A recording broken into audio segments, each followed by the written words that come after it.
di antara itu adanya dua gendangnya, antara bertobat atau binasa. Ya kan, tapi kita memiliki kehendak bebas. Lalu ini kan cara predestinasi dulu. Lalu ini kan, menurutmu Yesus Kristus itu tokoh sejarah atau tokoh cerita biasa?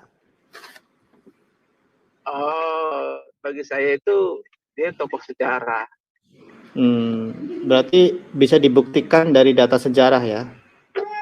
Oh, sangat bisa lah. Oh ya, mantap lah. Iyalah, tokoh kita itu kan tokoh dongeng-dongeng, bukan tokoh yang lari dari cerobong asap, melarikan diri kan? Ya. Masa Nabi melarikan diri? Udah jangan di situ dulu. Oh, langsung ngegas. Siap. Tapi kan kalau nyentil-nyentil sedikitnya nggak apa-apa kan? Itu udah banyak tadi nyentilnya. Oh ya baik, saya ikut aja.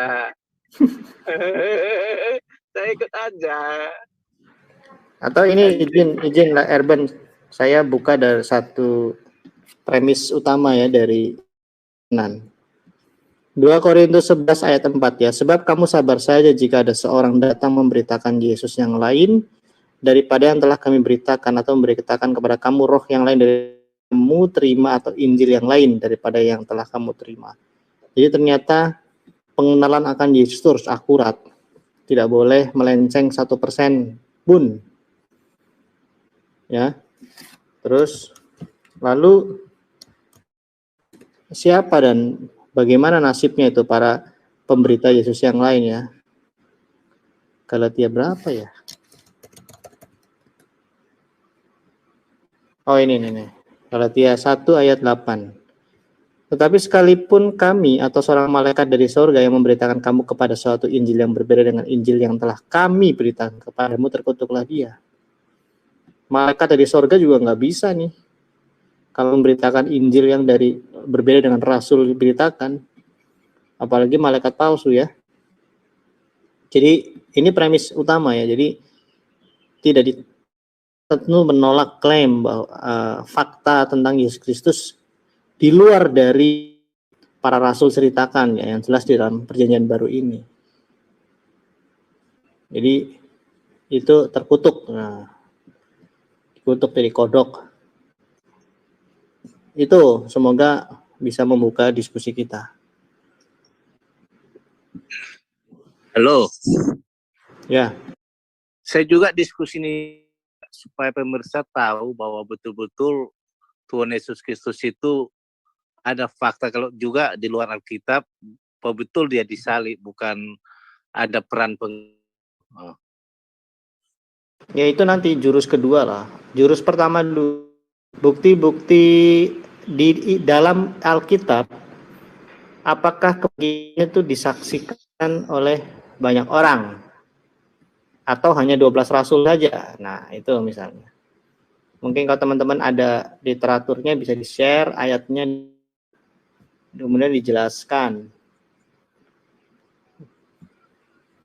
Ayolah yang punya data. Saya udah agak capek dari tadi pagi nih. Nggak ada berhenti. Lanjut.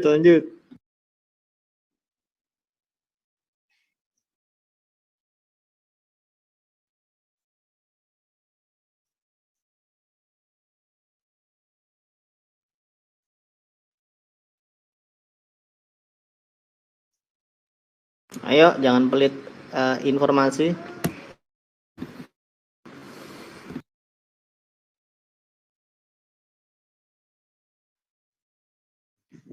Ini kok diam-diam semua ini. Di mana data aku ya? Mau cari. Bisa cari lah. Ya, yang cerita tentang itu ya. Kan Lukas tuh bagus tuh. Satu-satu saksi ditanya, misalnya Bu Maria, Maria Magdalena. Setelah itu kan masih hidup mereka tuh, ya. Tidak semuanya meninggal kan. Gimana dulu ceritanya waktu kamu datang pagi-pagi subuh, terus ketemu malaikat yang kamu pikir itu adalah penjaga taman. Nah itu kan Lukas tuh detail tuh menceritakan itu tuh.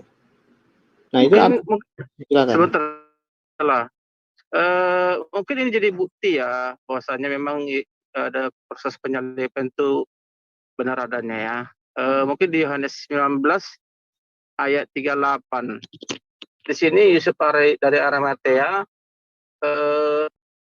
meminta kepada Pilatus supaya ia diperbolehkan menurunkan mayat Yesus, dan Pilatus meluluskan permintaannya. Itu jadi bukti bahwasanya lalu datanglah ia dan menurunkan mayat itu. Yohanes 18:38. Yohanes 19 ayat 38 di situ itu membuktikan bahwasanya Yesus di atas kayu salib ya. Dia benar-benar manusia yang Yohanes 19 ayat 38. Di situ Yusuf dari Arimatea yang meminta kepada Pilatus. Itu fakta. Nah, ini catatan Yohanes ini. Dan itu Yusuf dari Arimatea yang murid Yesus tetapi sembunyi-sembunyi karena takut kepada orang-orang, meminta kepada Pilatus supaya diperbolehkan menurunkan mayat Yesus. Dan Pilatus menuliskan permintaan itu. Lalu datanglah ia dan menurunkan mayat itu. Nah, ini kan bukti bahwasanya Yesus itu disalib. Nah, jadi bukan Yesus yang diserupakan ya. Bukan dia melarikan diri ke cerobong asap, tokoh itu. Baru juga di Markus juga itu mencatat juga. Kalau nggak salah di Markus 15 ayat 43. Markus 3. Ini kedua, ini mencatat tentang kematian Yesus. Markus 15:43. Ayat 43. Nah, karena itu Yusuf Arimatea, seorang anggota majelis besar yang terkemuka, yang juga menanti-nantikan kerajaan Allah, memberanikan diri menghadap Pilatus dan mayat Yesus. Nah, di sini juga kan malah meneguhkan ya. Markus mencatat, Yohanes mencatat bahwasanya Yusuf dari Arimatea meminta kepada Pilatus supaya ini ya, ternyata dia juga seorang anggota majelis besar ya, yang terkemuka, meminta kepada Pilatus supaya mayat Yesus itu segera diturunkan dari atas kayu salib. Nah, ini jadi bukti ya bahwasanya iman kita kepada Yesus Kristus yang benar-benar jadi manusia dan benar-benar mati di atas kayu salib. Nah, gitu ya. Dan Pilatus menjadi tokoh menjadi Pilatus pada masa itu menjadi tokoh ya, yang juga menjadi saksi bahwasanya benar ada penyaliban ya. Itu Yesus Kristus itu. Sekian dari saya ya, mungkin bisa ada yang menambahi jadi pembuktian kita bahwasanya memang Yesus itu merupakan tokoh sejarah. Terima kasih atas kesempatannya. Oke, terima kasih. Ada nggak tokoh-tokoh di luar pengikut Yesus itu yang menyaksikan kematian ataupun penyaliban itu?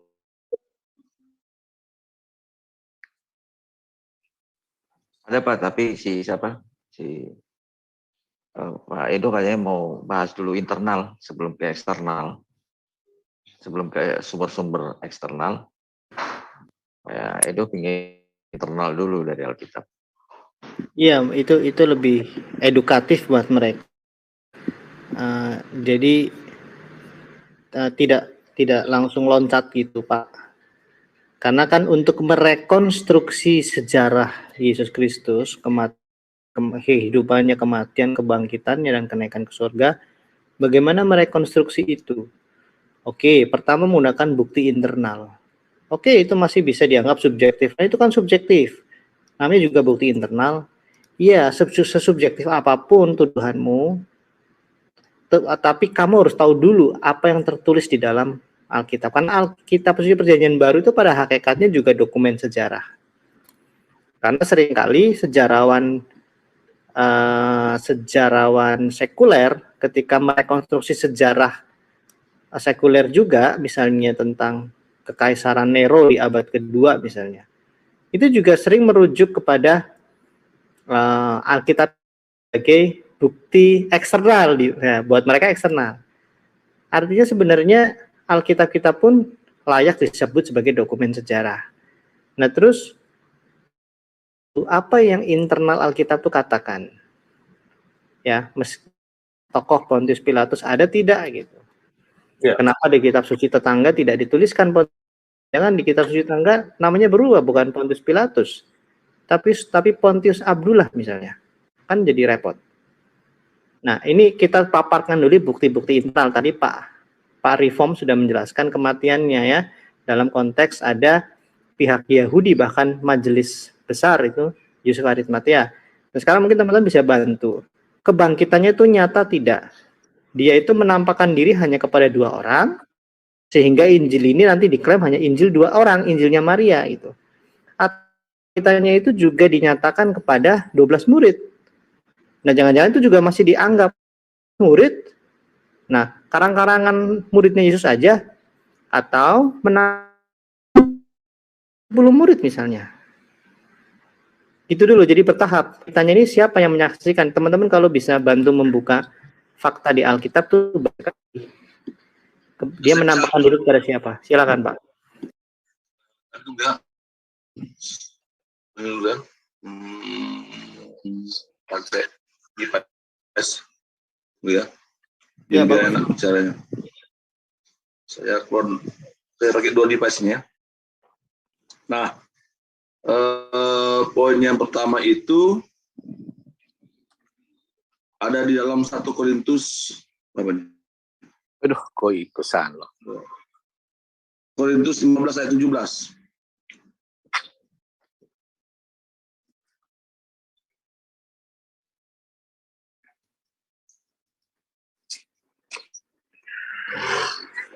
Bisa 1 Korintus berapa, Pak? 1 Korintus 15 ayat 17.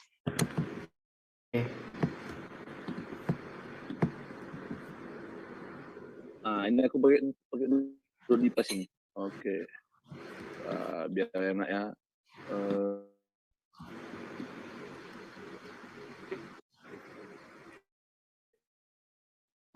Kedengaran suara saya?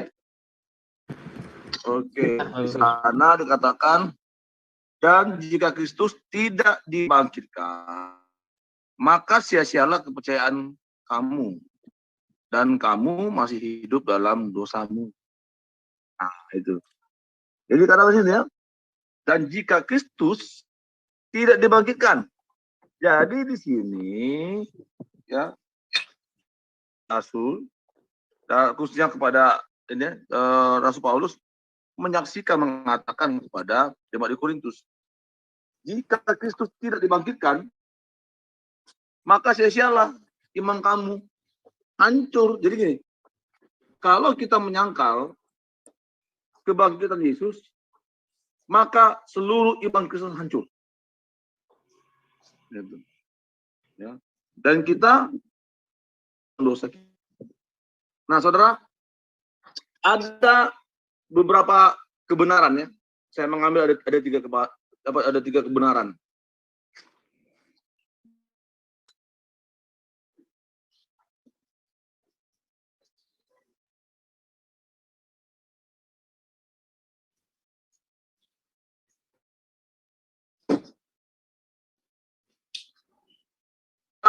Sebuah kejadian yang gagal ya, atau yang teracak.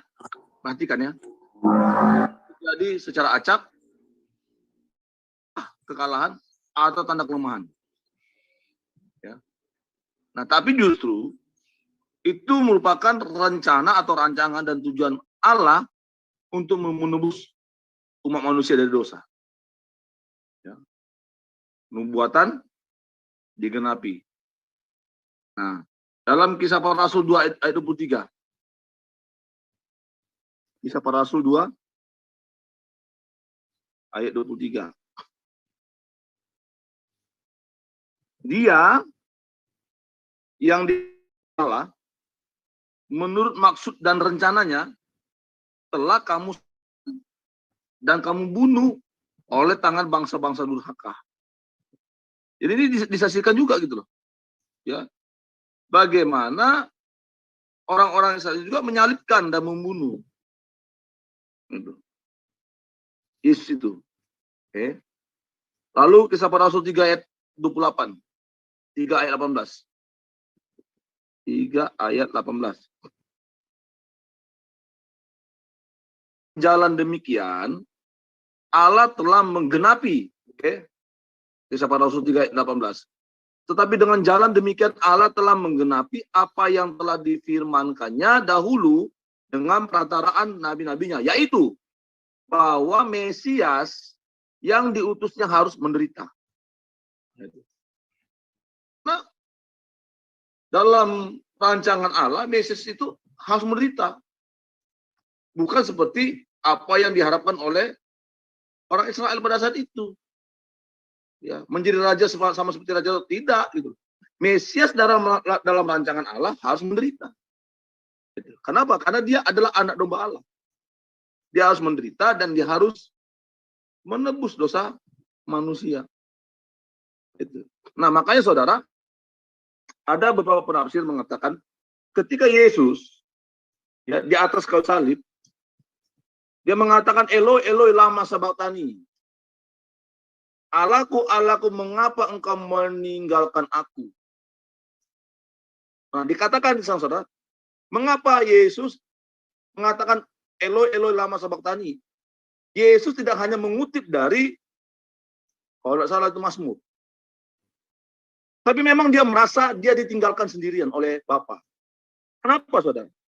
Karena begitu Yesus hendak mengatakan sudah selesai, ya, itu dia kan sedang mengalami suatu proses manusia. Jadi dosa itu ditimpakan kepada dia, saudara. Nah, ketika dosa itu ditimpa, ya, Bapak itu meninggalkan dia. Meninggal dalam arti bukan tidak ini ya, bukan. Artinya memang itulah beban yang harus dipikul oleh Sang Firman Bapa itu, Allah itu. Makanya Yesus dalam kemanusiaannya mengatakan Eloi, Eloi lama sabachthani, Allahku, Allahku, mengapa kau meninggalkan aku? Nah, ya saudara. Lalu kita lihat lagi. Ya, saya mau yang kedua. Ya, yang kedua, fakta tentang kematian Yesus. Ya, dan kebangkitan Yesus. Nah, selama hidup pelayanan Yesus bersama dengan murid-muridnya, perhatikan ya, saudara, untuk para pendengar juga.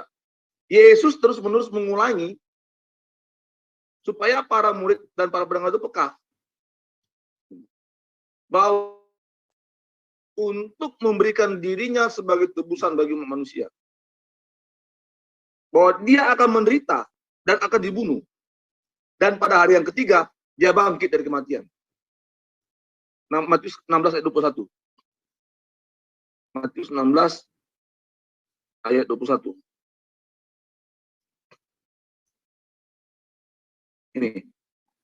Sejak waktu itu, Yesus mulai menyatakan kepada murid-muridnya bahwa ia harus pergi ke dan menanggung banyak penderitaan dari pihak tua-tua, imam-imam kepala, dan ahli-ahli Taurat, lalu dibunuh dan dibangkitkan pada hari ketiga. Lalu Markus 8 ayat 31. Markus 8 ayat 3.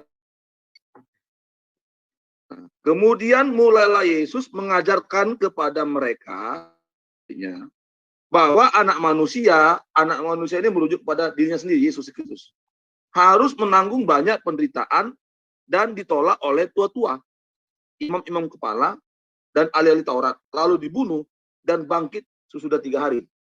Oke. Nah, kembali lagi saudara, dalam Yohanes 10 ayat 18, Yesus mengulangi lagi. Yohanes 10 ayat 18.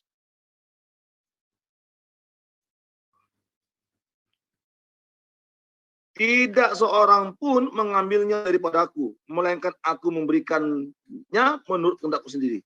Aku berkuasa dan berkuasa mengambilnya kembali. Inilah tugas yang kuterima dari Bapakku.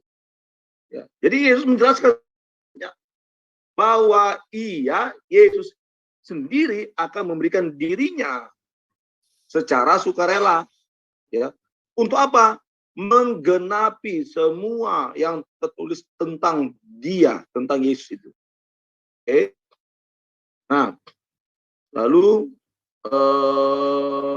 dalam, coba kita buka Matius 16. Matius 16 ayat 22 sampai dengan 23. Tetapi Petrus ini ya, Petrus berusaha ya rancangan itu, rancangan Allah itu. Tetapi Petrus ke samping dan menegur dia. Katanya, Tuhan, kiranya Allah menjauhkan hal itu sekali-sekali tak akan menimpa engkau. Maka ayat 23, Yesus berpaling dan berkata kepada Petrus, "Nyala iblis, engkau suatu batu sandungan bagiku, sebab engkau bukan memikirkan apa yang dipikirkan Allah, melainkan apa yang dipikirkan manusia." Nah, ya. Juga Lukas 9 ayat 44. Lukas 9 ayat 44. Dengarlah dan camkanlah segala perkataanku ini. Anak manusia akan ke dalam tangan manusia. Yang ketiga, fakta ya tentang kematian Yesus. Jadi saudara, Yesus Kristus yang disalibkan, bukan orang lain yang dibuat serupa dengan dia. Bukan. Yohanes 18. Yohanes 18 ayat 4 sampai dengan 8. Yohanes 18 ayat 4 sampai dengan 8. Yesus yang tahu semua yang akan menimpa dirinya maju ke depan dan berkata kepada mereka, "Siapakah yang kamu cari?" Jawab mereka, Nazaret. Katanya, bakal ya, perhatikan, akulah dia. Jadi Yesus mengaku dia, bukan akulah yang disuruhkan dia, tidak. Ya, akulah dia. Nah, Yudas yang mengkhianati dia berdiri juga di situ. Ayat 6. Ketika ia berkata kepada mereka, akulah dia, itulah mereka dan jatuh ke tanah. Maka ia bertanya pula, siapakah yang kamu cari? Kata mereka, Yesus dari Nazaret. Ayat 8. Jawab Yesus, telah aku katakan kepadamu, akulah dia. Jika aku yang kamu cari, biarkanlah mereka ini pergi. Oke? Jadi ketika tentara Romawi datang, ya, dan imam kepala dan orang-orang Farisi untuk menangkap Yesus, Yesus pergi kepada mereka dan mengetahui apa yang akan terjadi pada dirinya. Justru Yesus bertanya tadi ya, siapa yang kamu cari? Itu. Yesus orang. Nah, di sini saudara, Yesus ngasih tahu, akulah dia yang kamu cari. Nah, karena biasanya saudara kalau orang yang mau ditangkap itu tidak mau ngaku saudara. Tapi ini Yesus ngaku, akulah dia. Ya. Lalu saudara dikatakan aja, ini Bu Yuni masuk nih. Bu Yuni yang suka nyerocos nih. Nah, jadi menegaskan kepada mereka pada saat itu bahwa dialah Yesus Kristus, bukan seseorang yang nampak yang seperti yang diserupakan dengan dia. Di sana saudara Yohanes 19 tadi, Yesus tidak menyangkal. Yesus juga tidak takut untuk mengidentifikasi dirinya. Oke. Nah, ketika Yesus di atas kayu salib, ibunya berdiri di kayu salib bersama dengan murid yang dicintainya atau yang dikasihnya, dan Maria Magdalena dan beberapa. Oke. Ketika saya lupa, tolong bantu saya. Ketika ada mengatakan ini ibumu, ya, itu ya. Di mana itu ya? Coba dibantu ya. Coba Yohanes 20 ya. Oke. Ini kematian. Yohanes 19 ya.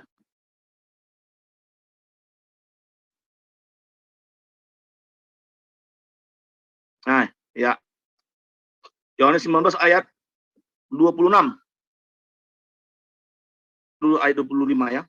Ayat 25, mulai ayat 25 sampai dengan 27. Dan dekat berdiri ibunya dan saudara ibunya, Maria, istri Klopas, dan Maria Magdalena. Ketika, perhatikan ya, ketika Yesus, dan mungkin Yesus yang diserupakan itu, oke, ya, melihat ibunya, ada di sini katakan ketika Yesus yang real, yang asli itu, melihat murid yang dikasihinya, di sampingnya berkatalah ia kepada ibunya, "Ibu, inilah anakmu." Ya, kemudian katanya kepada muridnya, "Inilah ibu." Dan sejak saat itu murid itu menerima dia dalam rumahnya. Ya logikanya nyata saja, saudara. Ya, tidak mungkin kalau yang disuruh aku, ini ibuku. Ibunya tuh tahu loh, kenal. Walau disuruhkan pun, ibunya tahu mana anak yang asli, mana anak yang tidak asli, mana yang KW. Gitu loh. Ya. Nah, lalu kita lihat kita di luar Alkitab. Ya, tadi kan sudah saya terangkan di dalam Alkitab ya, sekarang di luar Alkitab. Oke. Nah, ada seorang tokoh, seorang sarjana Jerman, anti-Kristen. Ya. Seorang sarjana Jerman anti-Kristen. Oke. Namanya Gerhard Luthmann. Sarjana Arab atau sarjana Jerman, Pak? Tadi saya salah dengar. Hah? Arab atau sarjana Jerman? Sarjana Jerman. Oh, saya pikir sarjana Arab. Makasih. Ya. Ini anti-Kristen loh. Anti-Kristen. Ya. Jadi seorang sarjana Jerman yang anti-Kristen namanya Gerhard Luthmann. Bisa dicari nanti. Itu abad berapa, Pak? Ini tidak dikasih tahu abad berapa, tapi bisa dicari nanti. Oh, yang penting bukan abad 7. Lanjut. Ya, dia mengatakan tentang kematian Yesus. Apa yang dikatakan dia? Kristus akibat penyalipan tidak perlu dibicarakan. Karena itu adalah suatu kepastian. Saya ulangi sekali lagi. Ya. Kematian Kristus akibat penyalipan tidak perlu dibicarakan. Karena itu suatu kepastian. Oke. Yang kedua, seorang kritikus utama Kristen. Jadi dia juga sama seperti kayak Gerhard Luthmann, anti-Kristen. Namanya John Crowson. Nanti saya akan ketika John Crowson. Dia berkata seperti ini. Tidak ada keraguan sedikit pun tentang penyalipan Kristus oleh Pontius Pilatus. Ini cendekiawan loh. Cendekiawan dan sejarawan. Oke. Lalu kita lihat ya, sejarawan tahun 40 sampai tahun 90 Masehi. Yang pertama, Josephus. Oke. Nah, dia merujuk pada bukunya, yang merujuk Yesus dalam buku Antiquities of the Jews yang 18 ya. Boleh ketik judulnya Antiquities of the Jews 18. Josephus, seorang sejarawan Yahudi. Apa yang dia katakan? Ada seorang bijak pada waktu itu bernama Yesus yang melakukan perbuatan-perbuatan ajaib. Tetapi Pilatus menghukum dia di kayu salib. Tetapi murid-muridnya tidak meninggalkan dia. Oke? Karena dia menampakkan diri kepada mereka pada hari ketiga. Oke? Lalu sejarawan Romawi ya, namanya Tacitus. Tahun 115 Masehi, bukan abad ke-6 ya, bukan abad yang ke-7 Masehi ya. Tahun 115 Masehi. Dia mengatakan ini, dia menyebut pendiri gerakan Kristen telah dieksekusi pada masa Pontius Pilatus. Oke. Nah, jadi ya ini yang harus kita ya bagi kita, buka matamu, buka hatimu, terima kebenaran itu.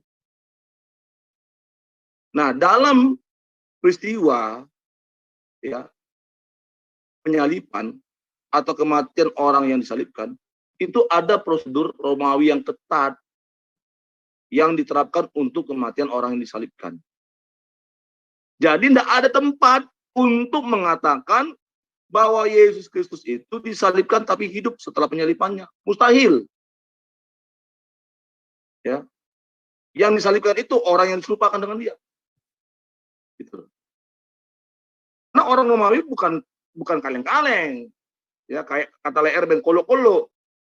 Tentara Romawi enggak. Mereka punya prosedur yang ketat. Ketika membawa orang yang sudah yang hukuman mati. Seperti itu. Sama kayak kita. Ya, ketika ada hukuman mati dan akan dieksekusi, bukan kaleng-kaleng gitu loh. Ketat itu loh prosesnya itu. Ya. Dan tidak akan mungkin bisa orang itu bisa melarikan diri gitu loh. Nah, oke. Saja Mas Edo, mungkin silakan ditambahkan oleh teman-teman. Ya, jadi jangan ragu ya untuk mengatakan Yesus itulah yang disalibkan dan dialah juga yang dibangkitkan. Luar biasa, komplit disikat oleh Bapak teolog kontekstual, baik internal maupun bukti eksternal. Jadi Yesus itu bukan diserupakan naik ke genteng terus naik ke surga. Pertanyaannya itu gentengnya siapa yang dibobol? Silakan teman-teman Kristen yang mau menambahkan. Oh, ada Bu Yuni. Wow, selamat datang Bu Yuni. Selamat malam, lanjut nanti aku bikin repo. Lanjut kalian. Oke deh, silakan yang lain. Kain kafannya masih ada nggak ya? Ya, itu inilah masih pembuktian ilmiah. Oh, silakan Pak Erben. Nah, ini. Nah, ini ya data. Bu Yuni tolong perhatikan ya, ini Pak Erben sedang ini kan, Pak. Jadi sebenarnya berita tentang Yesus tidak bangkit itu sudah ada di dalam Alkitab loh. Sendiri dibuktikan Yesus tidak mati itu digaungkan itu tahun berapa ya?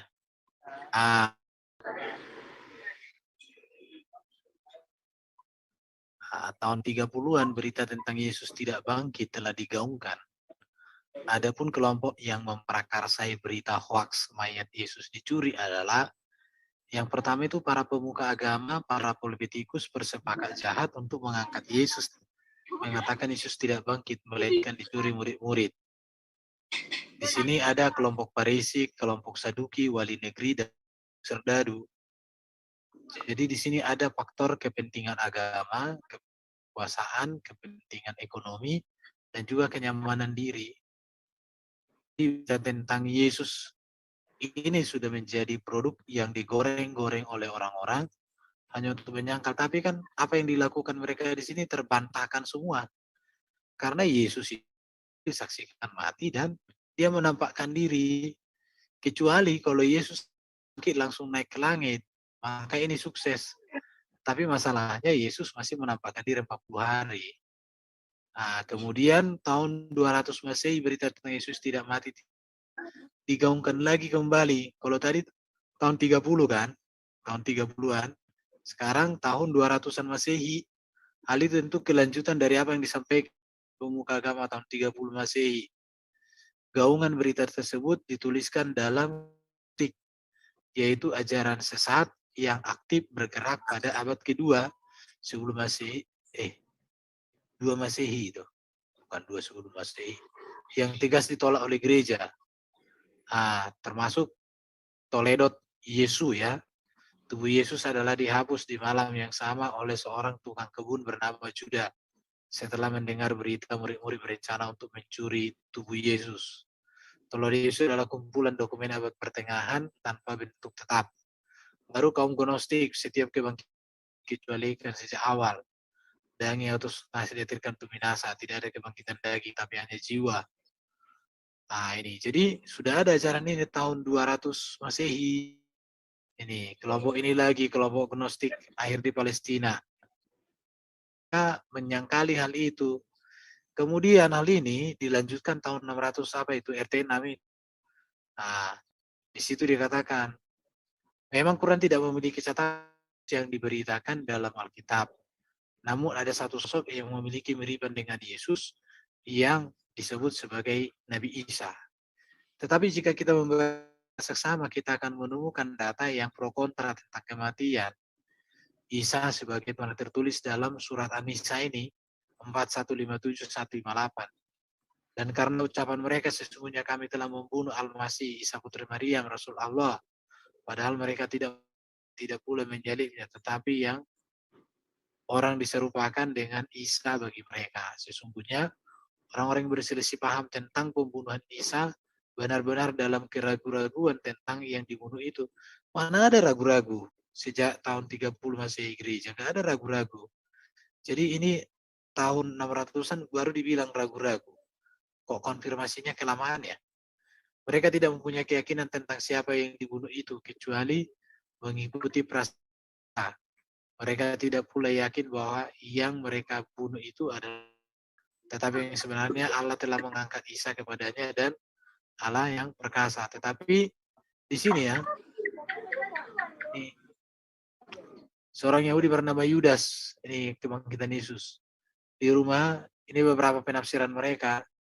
Ketika orang Yahudi menangkap Isa, mereka menugaskan seorang untuk menjaganya. Ini alasan-alasan mereka. Tetapi kita lihat ya, yang tertulis dalam Quran ini, dan karena seterusnya, jika dibandingkan dengan Quran surat Ali Imran 55, dengan Maryam 33, apa yang tertulis dalam An-Nisa ini bertentangan. Karena dikatakan gini, ingatlah ketika Allah berfirman, hai Isa, sesungguhnya aku menyampaikan kamu kepada akhir ajalmu, mutawafeka. Tapi katanya akhir ajal di sini menurut Schreier itu apa itu? Tidur. Dan mengangkut kamu kepadaku serta membersihkan kamu dari orang-orang kafir dan menjadikan orang-orang yang di atas orang-orang kafir hingga hari kiamat. Kemudian hanya kepada akulah kembalimu, lalu aku memutuskan di antaramu tentang hal yang selalu kamu perselisihkan. Jadi sampai ajalmu. Lebih jelas lagi Quran Maryam 1933, kesejahteraan semoga dilimpahkan kepadaku pada hari kelahiranku, pada hari wafatku, dibangkitkan hidup kembali. Jadi lahir, wafat, kronologinya kan cocok sebenarnya. Tapi kalau wafat di sini diartikan tidur, lah. Dua ayat terakhir ini memiliki indikasi bahwa Isa itu mengalami kematian, kemudian dimuliakan. Nah, jadi Kristen tidak pernah membela Yesus ya, tetapi Allah sendirilah yang menjawabnya dengan fakta, yaitu kisah para nabi perjanjian lama menubuatkan tentang kematian Yesus. Kitab Injil Matius sampai dengan Wahyu sepakat mengaku mati dan bangkit. Dan kedua, Yesus sendiri menampakkan diri berulang-ulang selama 40 hari kepada 500 orang sekaligus. Bahkan sampai saat ini, Yesus masih menampakkan diri dalam berbagai penglihatan kepada orang tertentu dengan cara tertentu. Jadi sebenarnya dari sini kita lihat bahwa Alkitab ini kebenaran yang menjadi dasar membuktikan sejak Yesus itu bangkit. Kita bisa lihat 1 Yohanes 1 ayat 1-4 bahwa mereka menyaksikan berdasarkan mereka, penglihatan mereka, pergaulan mereka, persahabatan mereka, Yesus. Jadi bukan dikarang. Kita lihat ya, kematian kebangkitan Yesus dapat dibuktikan melalui fakta Alkitab. Yesus 12 kali menampakkan diri setelah kebangkitan.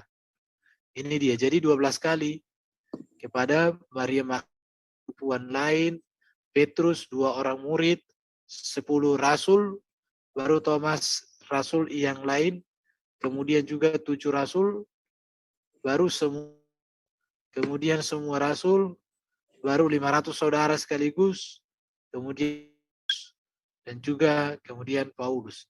Jadi data-data ini sudah membuktikan memang mati, bangkit, dan mulia.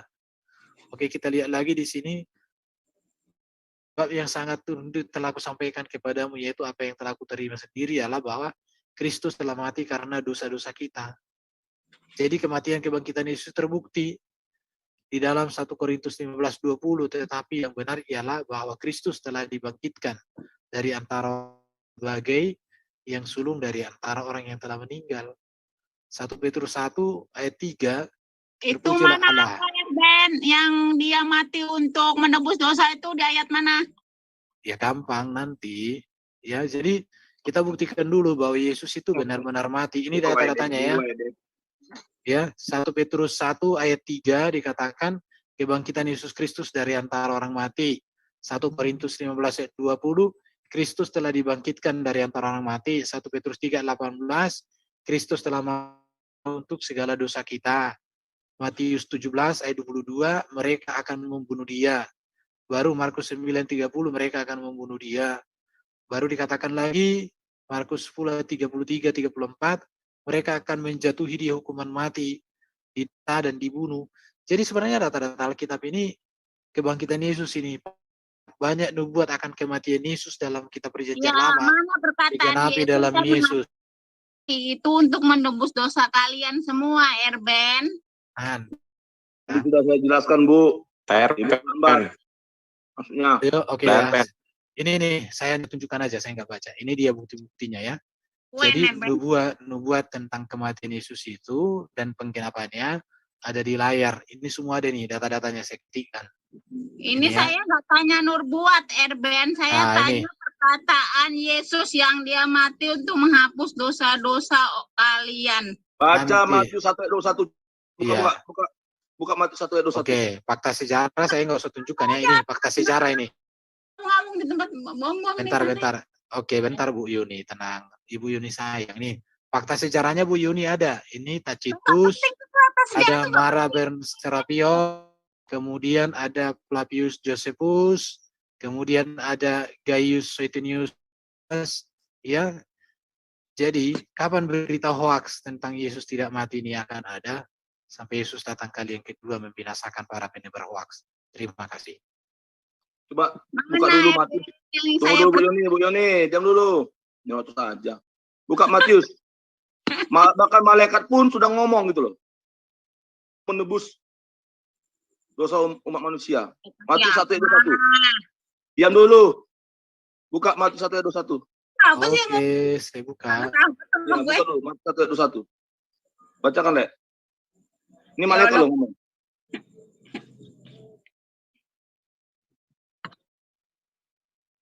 Oke. Matius 1 ayat 21. Matius 1 ayat 21. Ya. Oke. Nah, kita baca dulu ayat 20. Ya. Tetapi ketika ia mempertimbangkan maksud itu, malaikat Tuhan nampak kepadanya dalam mimpi dan berkata, Yusuf anak Daud, janganlah engkau takut mengambil Maria sebagai istrimu. Anak yang di dalam kandungannya adalah dari Roh Kudus. Ia akan melahirkan anak laki-laki dan engkau akan menamakan dia Yesus, karena dialah yang akan menyelamatkan umatnya dari dosa mereka. Oke.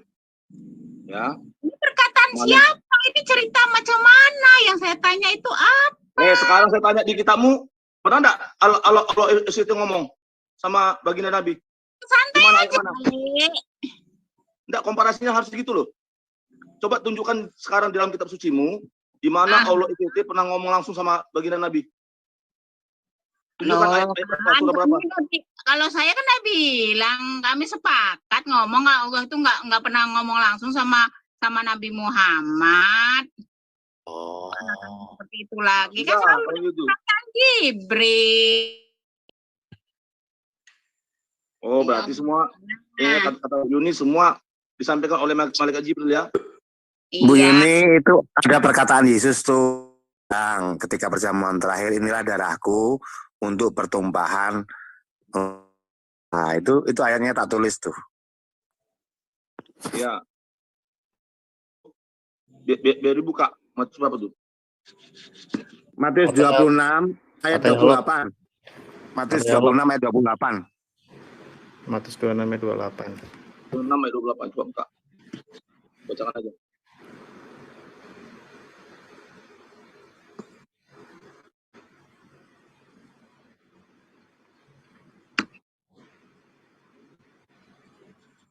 Sebab inilah darahku, darah perjanjian yang dibagi banyak orang untuk pengampunan dosa. Sudah Bu Yuni? Dia itu ucapan siapa? Siapa yang ngomong seperti itu? Itu Yesus yang ngomong. Itu Yesus yang ngomong.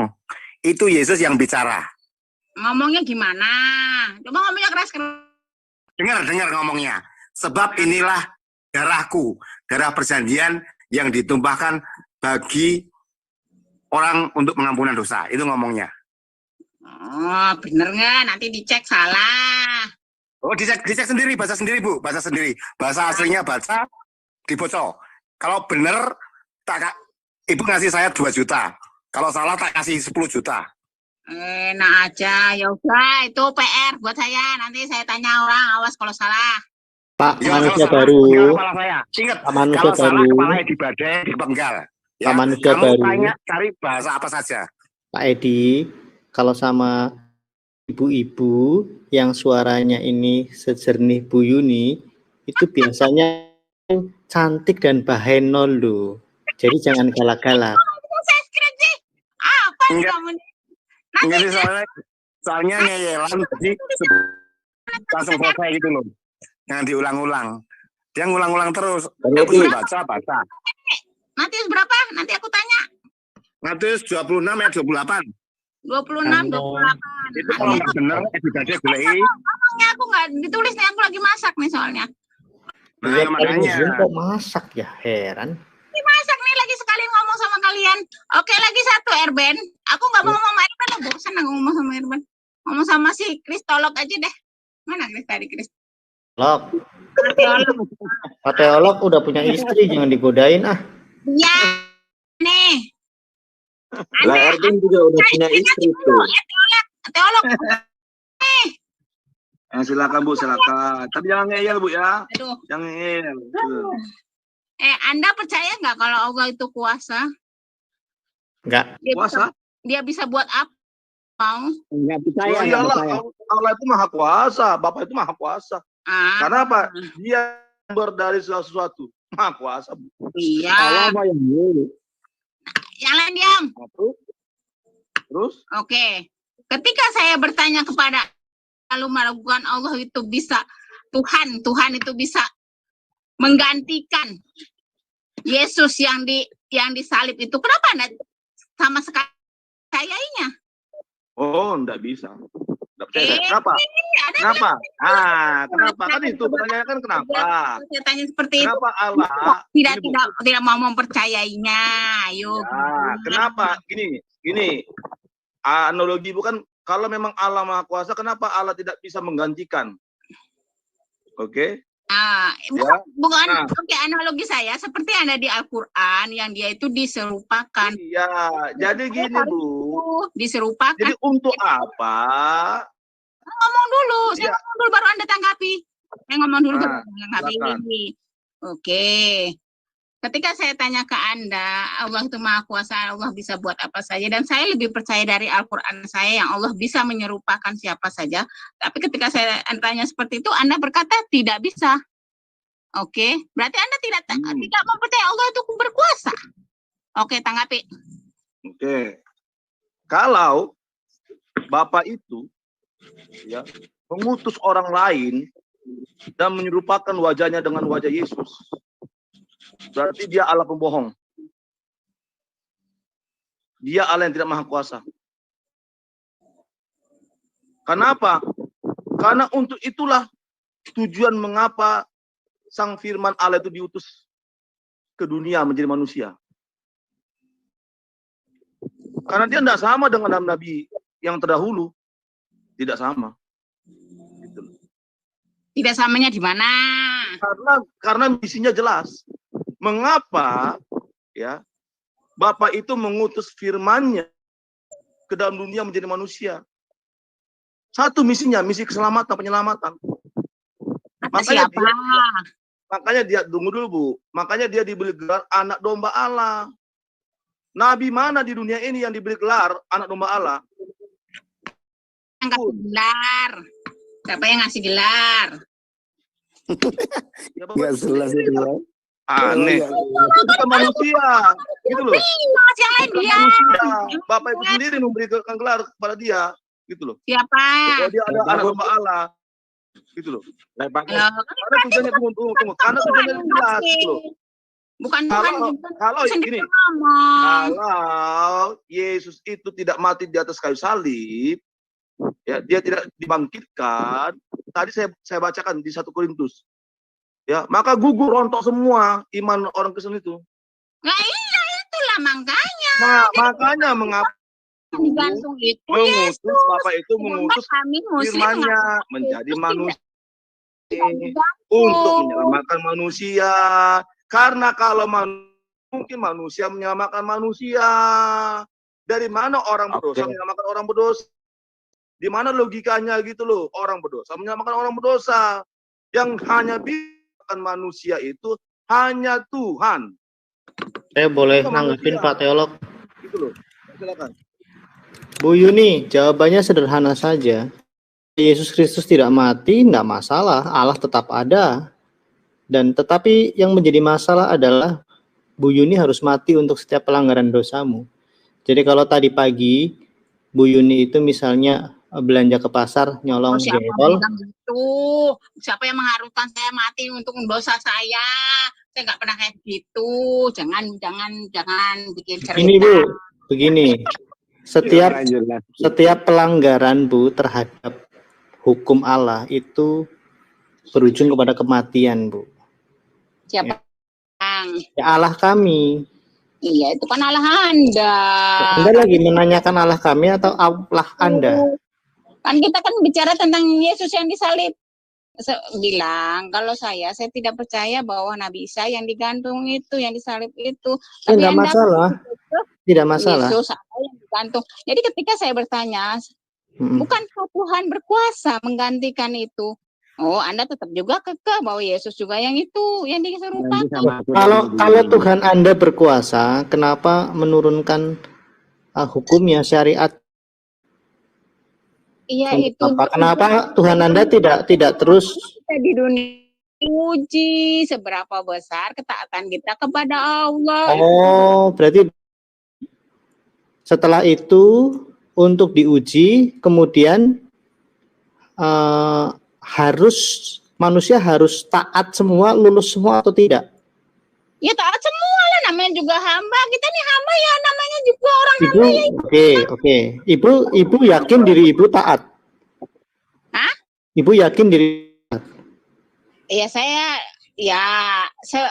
sebisa saya lah, tapi saya pun nggak yakin 100% kepada berapa persen, Bu? Berapa persen? Nggak saya taatin. Iya, nggak tahu lah. Oke, tunjukkan batang hidung manusia yang mengaku dirinya taat. Ketaatan manusia yang ngomong gue taat nih sama Tuhan gue nih 100%-nya buat apa? Kan itu namanya riya dan sombong. Riya dan sombong di kita nggak boleh seperti itu. Oke, berarti kesimpulannya manusia yakin. Kemudian Allah Anda yakin tidak ada manusia yang taat? Ya itu kan urusan Allah, bukan urusan kita. Yang nilai kita. Oke, berarti kesimpulan kedua adalah Anda tidak tahu Allah Anda yakin umatnya taat. Lalu kenapa Allah Anda itu memberikan aturan kalau dia tidak yakin aturan itu akan ditaati? Ya, dia bikin manusia untuk taat sama dia, itu terserah manusia mau taat atau enggak, itu kan dikasih free will, hidup dia bebas, kamu mau taat atau enggak perintah aku. Ya, masalahnya tidak ada manusia yang yakin dirinya taat. Sekarang masalahnya, kalau saya bilang saya yakin taat, dia enggak bukti itu namanya sombong, itu antara saya dengan Tuhan saya, enggak boleh dikasih tahu. Ya oke lah, sekarang demi pencerahan, tidak sombong, tetapi apakah ada manusia yang taat? Saya tidak bilang Ibu yakin. Oke, seandainya saya bilang berkata ada alim ulama taat, ada habib kami yang taat, nanti kan saya pun nggak bisa buktikan itu seperti itu ke Anda. Oke, kan? Berarti tidak terbukti ya? Sekarang masalahnya bukti seperti itu abstrak, yang gaib-gaib yang Anda minta. Loh manusia itu makhluk gaib atau makhluk nyata? Manusia makhluk nyata, tapi ketakwaan itu iman kita nggak tahu. Oke, berarti kan kesimpulannya apa? Kok muter-muter orang mau dari Jakarta ke Bogor kok lewat Papua? Ya sebab Anda itu suruh saya mengatakan mana ada manusia yang taat. Ya, saya nggak bisa membuktikan si Anu itu tak. Oke, berarti kalau tidak bisa dibuktikan, semuanya ragu-ragu. Lalu bagaimana?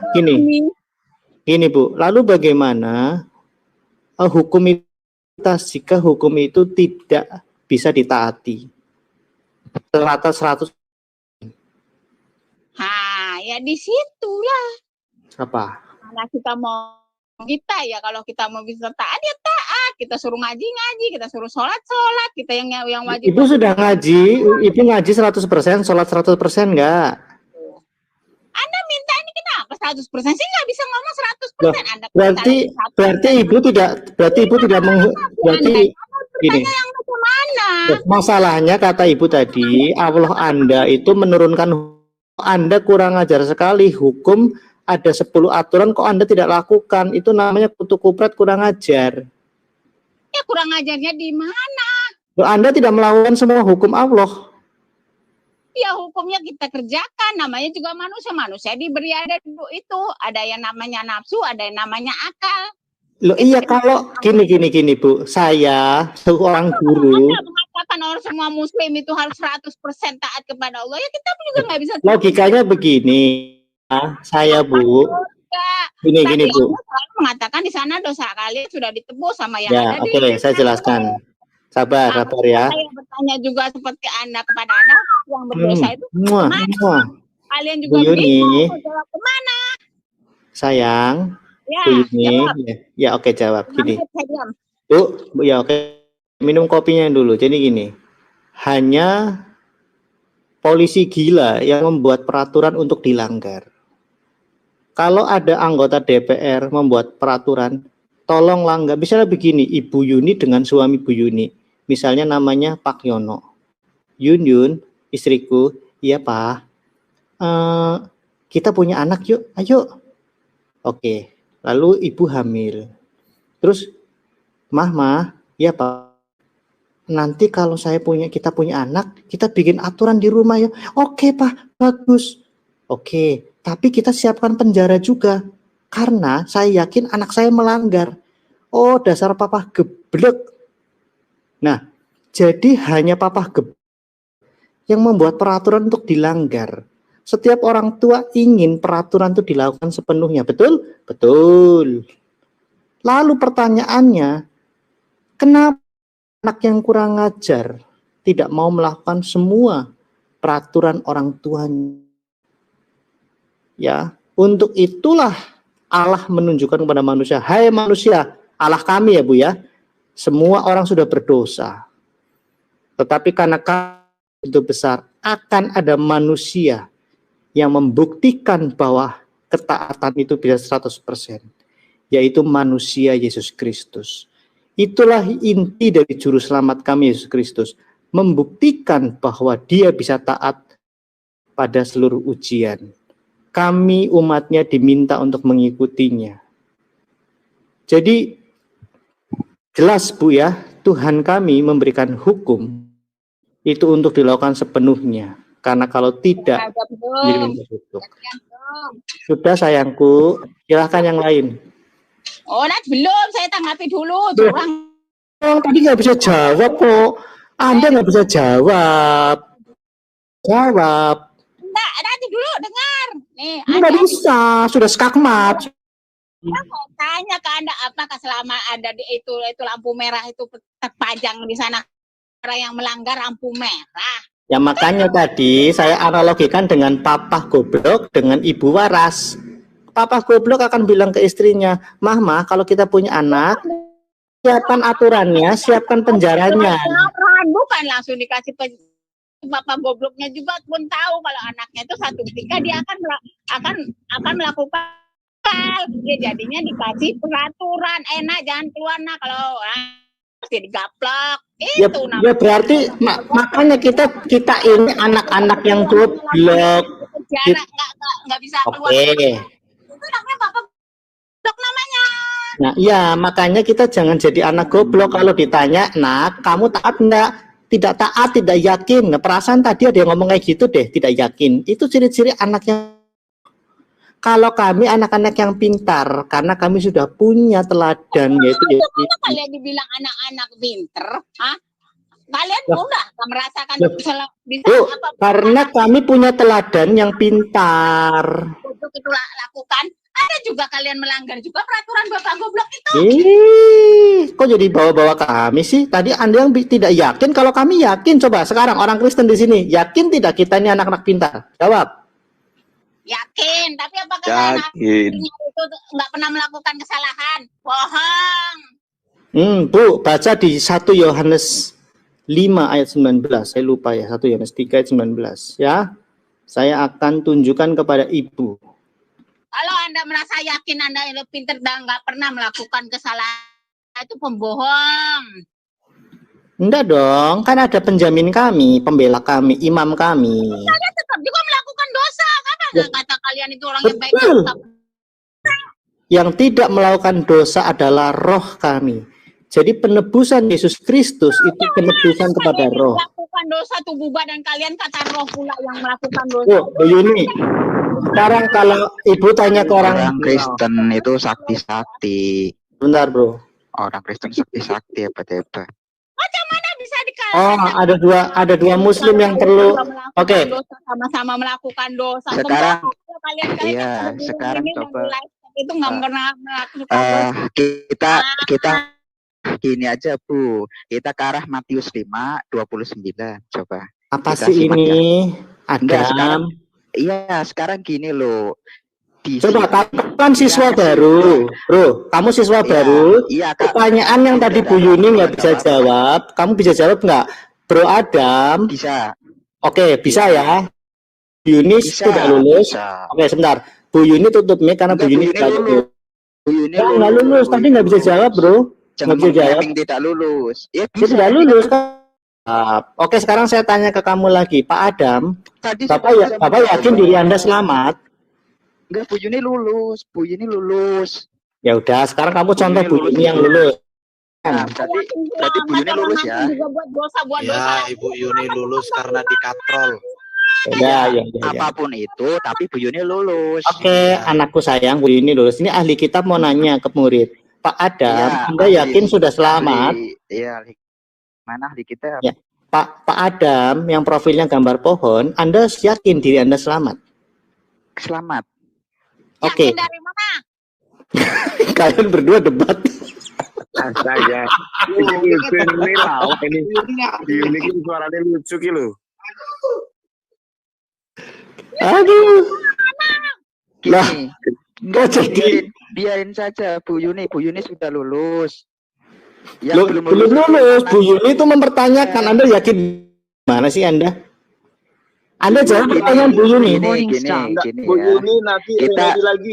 Kita lari. Nanti Bu Yuni remedi lagi. Enggak, Bu Yuni lulus. Oke, Bro Adam, Bu Yuni tanya, Anda yakin dari mana? Jawab pertanyaan Bu Yuni. Saya yakin ketakwaan akan memperoleh keselamatan hidup di akhirat kelak. Anda yakin sudah takwa? Anda yakin sudah takwa? Sejalan ini saya meyakini saya sudah takwa. Oke, tadi Bu Yuni nggak yakin, Bu. Bu Yuni ada yang yakin nih, Bu. Selama ini Anda tak pernah. Oh, bohong. Pak Adam, kata Bu Yuni Anda bohong. Bohong. Ya, gini Bu Yuni, kita kalian dua debat sampai pagi. Boleh sombong. Takwa hingga kamu bisa tentang-tentang bisa masuk surga melenggang-lenggang. Datang hari mana Anda bisa mengatakan Anda bisa langsung masuk surga? Bro Adam, Anda tidak lulus. Baik, aku masuk surga dulu karena aku yakin dari mana? Kalau kamu mengatakan takwa datang dari mana? Ini saja Bu Yuni, kita ini alur pola pikir mereka. Murid mengkudeta guru nih. Ini orang buta menuntun orang buta. Ya bukan orang buta. Sekarang kalian coba buka Matius 29. Di sini ada nggak orang yang sudah pernah mencungkil matanya? Oke, berarti Bu Yuni bohong. Katanya nggak ada orang yang takwa. Ternyata ada Bu Yuni. Bu Yuni bohong ternyata. Kata Adam nggak ada.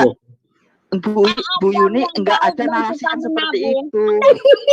Sudah bertakwa. Betul kan? Bertakwa datang dari mana? Itu hanya dari penilaian.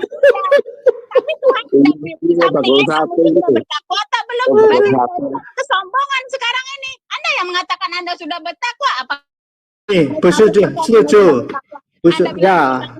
Ketika saya bertanya apakah Anda pernah melakukan, Anda pun tak bisa menjawab. Adam, lebih baik kamu tutup mic-mu. Bukannya gitu.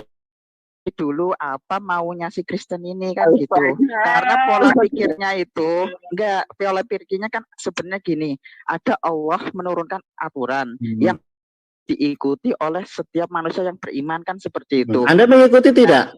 Ya, kita kan berusaha untuk mengikutinya. Kok berusaha turun, kok Anda revisi?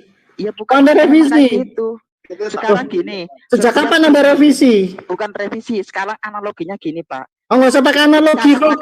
Sejak kemarin-kemarin datang ke sini analogi. Kau yakin selamat tidak? Yakin takwa tidak?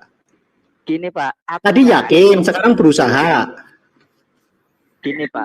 Saya ngomong boleh nggak? Nggak boleh, karena bohong. Anda lebih dari Bu Yuni. Anda bohong. Sekarang gini, coba kamu buka ya. Nggak perlu lah, saya buka baju nanti. 29. Nggak mau, Anda bohong. Tadi katanya yakin, terus habis itu berusaha. Sudah mencungkil matanya. Gini. Referensi Matius 5 ayat 29. Nggak usah. Bahas Quranmu kalau kamu yakin. Ini, tunjukkan kesempurnaan agama. Ya, hei Pak Adam yang gambar profilnya apa ini? Kelapa di pinggir laut. Pohon kurma. Bapak sudah pernah atau melihat Kristen yang mencungkil matanya? Hanya orang bodoh yang ditanya menjawab dengan pertanyaan. Loh, bodoh kan pengikut Saulus yang sudah terang-terangan menyatakan dirinya bodoh. Sekali lagi, Tuhan, kan kenapa gitu. Anda itu yakin sedangkan Bu Yuni tidak yakin? Mana Islam yang benar? Bu Yuni tidak yakin akan dirinya, tapi dengan Islam sudah pasti yakin. Coba tanyakan. Loh, bukan dengan Islam, saya tanya. Bertakwa belum, dia tidak mau karena orang yang mengatakan diri sudah bertakwa. Sekarang dibalikan lagi, kamu sudah yakin belum? Silakan Bu Yuni jawab. Bukan, saya nanya ke kamu yang Kristen, sudah yakin belum dengan amalan Mbak, 9? Diam dulu, saya tanya ke semua orang Kristen, buka mic-nya. Apakah kita yakin bahwa kita sudah selamat? Sini coba sekarang. Yakin tanpa insya Allah. Nah, tanpa insya Allah, oke boleh lah. Sekarang tanpa insya Allah. Matius 5 Korek kuping lu ya. Yakin tanpa insya Allah. Korek kuping lu yakin tanpa insya Allah ya. Korek kuping lu. Kami yakin tanpa insya Allah, oke? Jadi ada teman kami yang tanpa ada insya Allah, insya Yesua. Jadi yakin bro, yakin orang Kristen nggak ragu, yakin selamat. Lalu apa? Konsep gini, konsep keselamatan kalian kan gini. Itu kan karena aturannya itu dihilangkan kan, makanya nggak ada dosa kan, gitu kan konsep Islam itu. Karena gini, oke saya jawab. Oke. Dengan terangan itu di Matius 5. Nah, harusnya gini, jangan jual beli ayat. Bahkan lebih tinggi daripada Taurat. Menghilangkan aturan-aturan tersebut. Ya kau ngomonglah sampai pagi. Makanya saya sekarang nanya, yang yakin dari ini, yang yakin. Ya, kamu tausiah aja, kamu nanya, nggak usah nanya, tausiah aja. Di mana orang yang sudah mencungkil mata itu di mana? Cungkil kelapa kali ini. Ya makanya, atau yang potong tangan lah di ayat 30-nya. Ini Mas Adam, tadi kan kamu kan ditanya. Oke, kamu tadi bilang yakin. Oke. Nah, sekarang jelaskan menurut keyakinanmu, menurut apa yang diajarkan oleh kitab sucimu. Mengapa kau mengatakan kamu yakin tadi? Orang ya udah Pak Teolog udah direvisi, berusaha. Kati berusaha tadi. Ya memang seperti di Islam itu keimanan akan Islam, itu keselamatan sudah yakin. Nih, ini ya, bedakan antara kenyang dengan kenyang. Orang sebodoh apapun tahu yang namanya kenyang pasti kenyang. Sudah kenyang itu artinya menuju kenyang. Ya kalau kenyang beneran. Kalau kami yakin kenyang. Sekarang gini, kamu menganalogikan dengan kenyang, sedangkan saya yang terang-terangan menganalogikan dengan sama-sama peraturan, kamu tolak itu Loh, gimana? kamu tadi katanya kamu kan selamat itu bertakwa, kamu yakin takwa terus dirubah jadi berusaha takwa. Kan saya analogikan, katanya kenyang, oh dirubah jadi berusaha kenyang. Gini ya, saya analogin lagi ke peraturan. Kau banyak analogi kau. Ya enggak, gini, sama-sama peraturan itu analogi yang tepat daripada kenyang. Oke, saya analogikan ya. Misalnya kamu punya anak, kamu yakin anakmu itu akan takwa ke kamu, taat ke kamu, atau kamu tidak yakin? Kalau membuat peraturan itu untuk kebaikan anaknya. Membuat peraturan untuk anak supaya dilanggar anak atau supaya dipatuhi? Setiap peraturan diharapkan untuk dipatuhi dan itu untuk kebaikan yang diaturnya. Iya, berarti jadi dipatuhi. Kamu yakin pemikiran terhadap kekejaman peraturan salah itu? Ya betul, itu betul bro, betul. Hanya orang tua geblek yang tidak yakin. Oh, yaudah kalian berdua deh debat, silakan. Bukan, jadi begini, seorang aparatur atau memberikan aturan-aturan tentang lalu lintas itu untuk dilanggar, betul, untuk dilanggar. Bu Yuni itu tadi. Enggak, bukan untuk coba tanyakan ke Bu Yuni. Ya, Bu Yuni nggak yakin mentaati kok, berarti kan melanggar, betul Bu Yuni? Gini Pak, ada yang melanggar, yang mentaati. Nah, kamu melanggar atau mentaati? Untuk yang melanggar sudah disiapkan neraka. Ya, kamu melanggar atau mentaati? Kamu melanggar atau mentaati? Nggak usah muter, melanggar atau mentaati? Mentaati. Oh, kau masuk surga, Bu Yuni masuk neraka gitu? Itu kan terus dua-duanya masuk surga. Versi kamu sendiri. Masih orang tadi Bu Yuni yakin tidak taat kok. Bukan yakin lagi. tidak taat. Coba tanyakan Kok dirubah lagi? Bu Yuni yakin taat. Kamu yang menyimpulkan dengan sekarang tanya, Bu Yuni yakin taat tidak? Ayo. Iya saya taat, tapi saya kan nggak tahu, kita manusia. Oh, nggak yakin. Gimana? Nggak yakin. Narasi yakin tidak selamat atau tidak yakin selamat. Berarti Bu Yuni masuk neraka, Bro Adam masuk surga. Ya, bukan siapa begitu. bilang seperti itu kan Adam itu yakin taat, Bu. Loh, apa teman-teman saya salah dengar atau bagaimana? Adam tadi yakin taat, betul? Ya, selama mengucapkan la ilaha illallah Muhammadur Rasulullah, insya Allah kami masuk surga. Oke, berarti kalau orang sudah sakaratul maut, sepanjang hidupnya dia itu berdosa, cabul, jahat, membunuh. Ketika sakaratul maut dia mengucapkan 2 kalimat syahadat, dia selamat, betul? Saya bilang surga neraka bukan hak kita. Kamu nggak bisa di dunia ini nggak bisa ngomong lo masuk surga, lo masuk neraka, itu bukan itu bagaimana? Adam itu tadi mengatakan yakin taat, berarti Adam yakin masuk surga. Kok ibu jadi tidak yakin? Ya kan dia bilang insya Allah mau jadi itu, makanya kami muslim itu nggak pernah ada yang ngomong gue masuk, nggak ada orang yang seperti itu. Nah, sekarang gini, syaratnya masuk surga apa? Kan seperti itu karena itu bukan hak kami. Ya, syarat masuk surga apa? Saya bertanya orang Kristen, yakin datang dari mana? Itu kalau saya sambil menganiaya yang orang, jelas syarat mengucapkan masuk la ilaha, surganya di Muslim itu tidak serta-merta cuma meyakini bahwa sudah ada penebusan dari orang lain. Artinya ya wis lah. Kamu boleh tidak setuju. Gini, kamu boleh tidak setuju dengan kekristenan. Penebusan dosa-dosanya. Ya nggak masalah. Kamu boleh tidak setuju dengan kekristenan.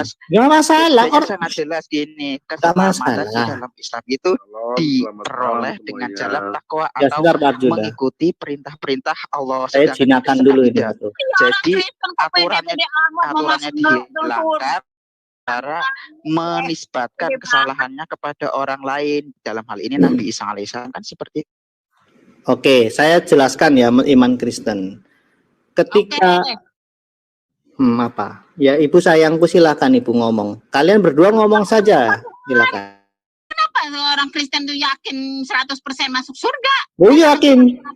Oke, saya kasih tahu rahasianya. Rahasianya karena sudah Mini Kristen. Oh, ada mini Kristen. Kamu syahadat lagi. Kalau kamu ini tuh tadi gini. Bu Yuni tadi nanya ke orang Kristen, kenapa kau Kristen? Silakan dijawab. Ya udah diam dulu. Pemahaman saya tentang Kristen kurang lebih seperti itu. Kayak Kristen sih gimana sih? Ya, diam dulu ya. Jadi begini, Bu Yuni dengan Pak Adam, saya cukup prihatin dengan kebingungan kalian berdua. Bingung kita, Bu Yuni dan saya sudah sepemahaman loh, tapi kamu membenturkan dengan oke. Tidak sesuai dengan penjelasan dari Bu Yuni kan seperti itu. Oke. Benturkan, saya seragamkan. Bu Yuni dan Pak Adam yang sama-sama tidak yakin masuk surga, saya jelaskan ya. Oke, jadi saya tidak benturkan kalian sama-sama kan? Oke. Kekristenan itu bicara tentang bahwa hukum fisik itu tidak menyelamatkan. Karena keselamatan itu adalah hak dari Allah sebagai sumber fisik keselamatan. Seperti apa coba? Aduh, kau udah potong lagi. Hukum fisik misalnya begini. Kalau kamu sembahyang nungging sampai jidatmu hitam, itu pasti kamu otomatis masuk surga. Siapa bilang? Siapa bilang? Itu enggak ada di iman Islam, enggak ada yang seperti itu. Saya kan nggak nuduh kalian. Saya kan nggak nuduh kalian. Contoh. Kamu ngarang tapi ngarang tapi yakin kan aneh. Bikin itu kesimpulan sendiri. Aku heran lihat dia. Nggak apa-apa. Kau laki-laki tapi mulutmu kayak mulut pantat ayam, lebih hebat daripada Ibu Yuni. Soalnya ngarang tapi disebarkan di live kan gitu kan. Saya tidak menyebut kalian. Kan tadi kalian minta contoh. Oke, saya ganti contohnya. Misalnya ya, itu contohnya apa ya? Misalnya kalau mau ya apapun itulah, kalau mau masuk WC misalnya baca misalnya apa gitu ya, qomat kami. Baca doa mau masuk WC sesuatu yang buruk atau baik coba.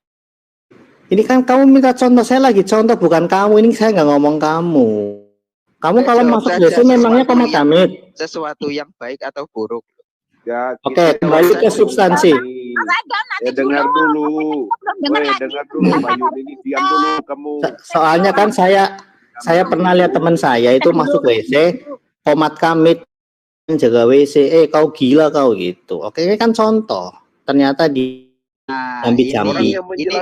Ini berita yang harus dibuktikan itu, qomat kamit dilempar sama penjaga WC itu harus dibuktikan itu, jangan framing kayak gitu. Orang Kristen ngomong, kamu ngerti nggak? Kalau kamu itu bilang. Saya nggak framing deh, kalau dianggap framing saya jelaskan ya. Jadi begini. Itu cerita yang belum tentu kebenarannya, tapi kamu tadi minta contoh. Contoh kamu nggak itu. Ya contoh berarti seperti kisah karangan juga nggak apa-apa gitu ya. Iya, anggaplah itu karangan, anggaplah itu cerita karangan. Oke? Mana ada muslim masuk WC qomat kamit sampai terdengar sampai dikepang oleh orang penjaga. Itu kan enggak rasional. Kami enggak ngomong muslim, itu dikasih contoh. Gimana sih kamu udah langsung potong-potong? Contoh pun ngarang yang tidak sesuai. Ngarang itu ya udah, memang suka ngarang kan.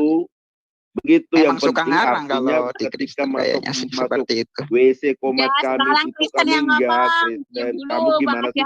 Lagi dijelaskan enggak ada doa umat Kristen itu malah didengar sampai penjaga WC mau ngeplak itu loh, makanya kamu tuh dengar dulu, jangan dipotong-potong. Itu ngarang semua, sampai tadi sujud sampai hitam terus keselamatan itu juga. Oke. Kamu potong-potong gimana? Oke, yang lain aja lah, Bro Daniel, coba silakan, Bro Daniel. Waduh. Ya memang ngarang kan harus diluruskan, yang ngarang-ngarang Jadi itu. begini, kalau iman Kristen itu kalau menganiaya orang nggak teriak-teriak, seperti menganiaya Adi Armando sambil teriak-teriak la ilaha illallah. Sekarang diruntut lagi. Diruntut lagi. Dulu. Apa mau kau tanya Adam Ibrahim? Bentar. Enggak, sekarang gini loh. Coba ya umat Kristen nih di sini. Kalau saya ini analoginya, saya ngomong semua umat Kristen adalah bodoh gitu. Misalkan maaf ya. Itu gimana sih reaksinya kalian itu gimana? Oke, saya kejawab ya. Semua orang Kristen dikatakan bodoh, kami akan buktikan bahwa kami tidak bodoh. Tidak perlu kami aniaya. Kami buktikan dengan kami kuliah, Kami menunjukkan karya, kami menunjukkan, sehingga dengan sendirinya dia, itu caranya. Banyak orang bilang aku bodoh. Tapi banyak di channel-channel Kristen tuh ngoceh-ngoceh gitu. Erben bohong, nggak mau Erben. Kalau seperti itu ya nggak apa-apa sih. Orang. Sebentar dulu. Kamu lain kan Pak. Kau tanya aku kan, udah ku jawab. Emang ada ku komentari ya dia komentari kalian. Kan terbukti. Kalau aku gitu, aku dibilang orang bodoh, gak apa-apa. Ku buktikan bahwa aku nggak bodoh. Justru ku buktikan bahwa dia bodoh, nggak bisa baca, nggak bisa tulis. Ku buktikan. Itu kalau cara aku. Cara kalian giliran orang bilang bodoh, langsung dia sampai teriak-teriak. Ini Sudah. masalahnya yang bilang bodoh itu siapa? Ya nggak ngerti lah. Usah lari bicara politik-politik ini Pak Arjuna juga ini. Itu kalau usah dibahas itu Oke, apalagi kan Adam yang mau tanya Masalahnya ada Adam. teriakan-teriakan di sana Bang. Udah nggak usah dulu. Ada teriakan Allah. Jadi gini ya, saat gini nih, saat tadi ada yang bodoh terus di apa ya? Apalagi? Ada oknum yang memang oknum yang seperti yang dijelaskan oleh saudara Erben, benar nggak?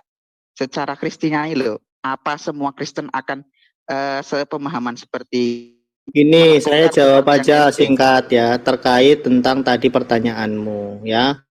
Begini, orang Kristen itu Allah kami tidak menyelamatkan berdasarkan hukum kemudian meminta kami memperbaiki diri kami berdasarkan hukum itu. Tetapi Allah kami memberikan hukum itu untuk membawa ke kami kepada kekudusan yang sempurna, tetapi jaminan keselamatan itu sejak awal. Jadi dibalik konsepnya, keselamatan sudah diberikan. Syaratnya adalah kamu harus menjadi manusia baru yang lama ditinggalkan. Kalau kalian artinya kembali lagi ke amalan kan? Artinya kembali lagi kan? Kamu tuh ngawur Yuni. Oke. Ya nggak apa-apa, bagus. Memang betul, memang gini teman-teman Muslim ya, Pak Adam, Bu Yuni, hukum itu ada. Ini Bu Yuni. Saya balik ya. Jadi kami ini tidak bekerja untuk mendapatkan keselamatan, tidak berbuat melalui kekuatan kami untuk mendapatkan keselamatan. Tapi kami bertindak sebagai bentuk iman kami bahwa kami ini yakin Islam. Jadi keyakinan itu penting. Ketika Anda melanggar hukum itu ada syarat-syarat. Saya gantian ngomong ya, Bu Yuni, yang dimaksud oleh Pak Edo itu adalah keselamatan bagi orang Kristen itu sudah dijaminkan di awal melalui kematian Yesus Kristus. Sedangkan perbuatan baik, dengar dulu Bu, sedangkan perbuatan baik itu ada yang dulu, tinggal 5 detik aja. Sementara perbuatan baik itu adalah akibat, bukan syarat, akibat. Akibat apa? Iya, akibat karena kita sudah diselamatkan. Kita sudah diselamatkan ketika kita masih berdosa, kita sudah dikasih. Ini teman-teman, Mas Salom, kita pakai analogi lagi ya Bu. Itu gini, ketika ibu punya anak, dan dibaptis itu ini Pak Adam tidak berzina, tapi sebentar dulu, jangan ke masalah teknis. Ketika Pak Adam punya anak, Pak Adam berharap aturan itu menuntun anak untuk bisa lulus atau berharap menuntun anak itu untuk gagal. Pastikan Anda berharap aturan yang dibuat untuk membuat anak itu lulus. Paham? Jadi aturan yang dibuat untuk lulus, tapi aturan yang dibuat agar anak itu baik. Melanggar. Loh iya betul, baik itu kan sama saja lulus. Ketika dia baik beda. Oh, berarti kalau baik itu tidak lulus. Kalau bukan seperti itu gimana? Jadi gini. Aturan dibuat itu agar menjadi ke arah yang lebih baik atau yang arah baik kan gitu. Ukuran baik ukuran baik ya yang mentaati aturan tersebut 100%. Baru 100% atau 99 sekian? dalam konsep Islam itu ada yang namanya timbangan amal baik. Mm-hmm. Itu Pak. Sudah. Ya kalau yang baik itu, ya yang mentaati aturan-aturan Allah.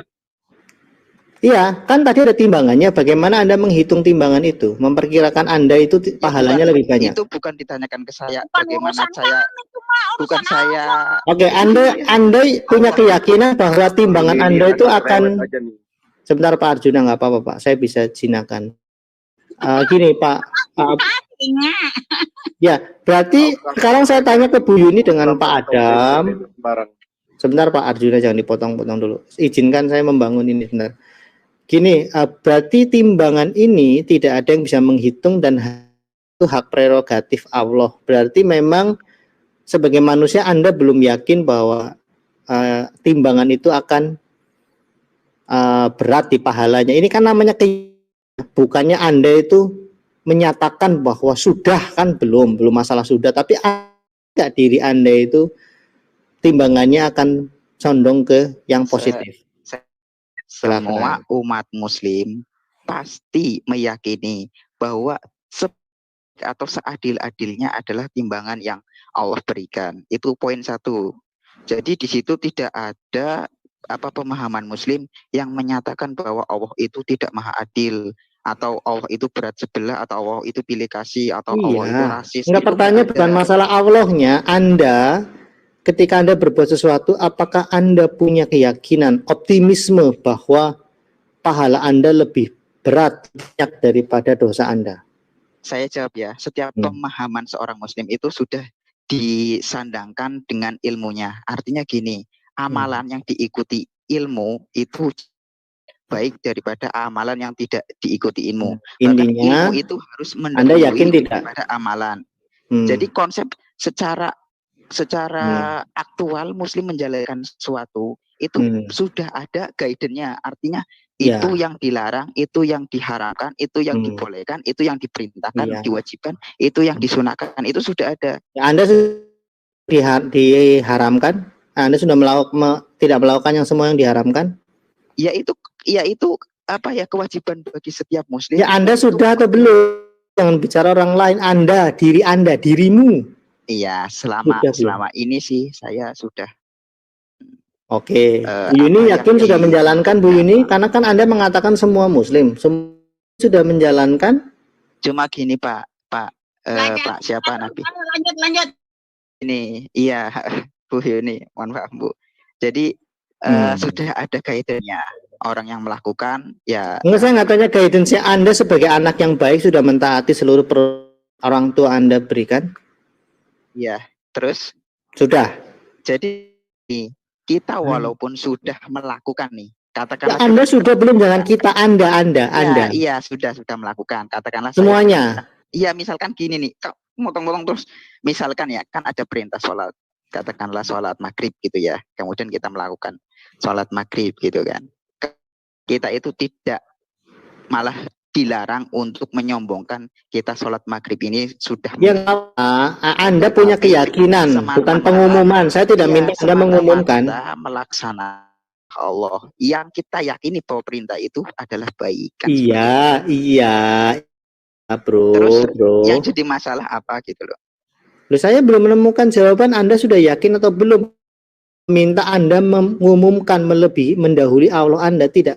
Sebagai anak yang berusaha untuk taat kepada peraturan, Anda punya, ya kan Anda melihat tuh ketika Anda punya anak, Anda lihat ekspresi anak Anda. Kok anak saya itu sedih? Kenapa nak? Iya, aku tadi nyolong duit ayah. Oh, sedih. Tapi kalau Anda lihat anak-anak seri ya tanpa beban, oh anak saya ini 100% mentaati aturan saya, arahan saya, alhamdulillah gitu kan. Nah, Anda ini sebagai anak gitu kira-kira ya, analoginya tadi sebagai umatnya Allah, Anda yakin melakukan seluruh peraturan Allah? Saya sudah 10 kali lebih bertanya loh, tidak ada satupun muslim yang mau menjawab itu, kecuali Anda, dan itu pun penuh keraguan. Gini Oke, boleh Pak, saya jawab? Ya, Bu Yuni aja yang jawab, yang jujur. Oke, saya jawab ya. Apa yang Allah perintahkan, saya coba ikutin. Tapi saya nggak bisa mengatakan bahwa saya ini udah taat 100% yang seperti Anda inginkan. Juar, ini yang jujur. Lanjut. Seperti itu. Saya disuruh sholat, ya alhamdulillah saya sudah sholat, tapi saya nggak bisa menyatakan bahwa ini saya sudah taat. Dan saya merasa apapun yang saya berikan untuk Allah itu memang maksudnya untuk Allah saja. Maksudnya Ibu udah pernah lupa sholat belum, Bu? Hah? Pernah lupa sholat tidak? Ada, pernah. Itu melanggar ya? Iya, saya pernah. Kalau Pak Adam tadi itu nggak pernah lupa soalnya, 100%. Ingat. Iya, kenapa Anda mau apa melaga-lagakan? Mungkin dia memang betul seperti itu. Soalnya gini Bu Yuni, konsep mereka itu kan ya artinya 0 dan kalian 1 rapat dulu gitu lah. loh. 0 dan 1. Artinya gini, di konsep mereka itu nggak ada timbangan amal baik. Artinya kalau sudah dibaptis, ya itu makanya kan. Oke Pak Adam, Bu Yuni, saya sudah. Silakan dilanjut teman-teman yang lain. Ada Pak Grassroot dan Bapak Kiai. Ini ada Pak Kiai di sini loh. Silakan. Ya, Saya mau nanya aja Pak singkat. Itu maksudnya konsep timbangan itu bagaimana itu Pak? Ada dosa besar, dosa kecil, atau amal besar, amal kecil. Terus bagaimana kita misalnya amal kita lebih besar dari dosa kita? Ada ukurannya gimana? Ini selalu yakin.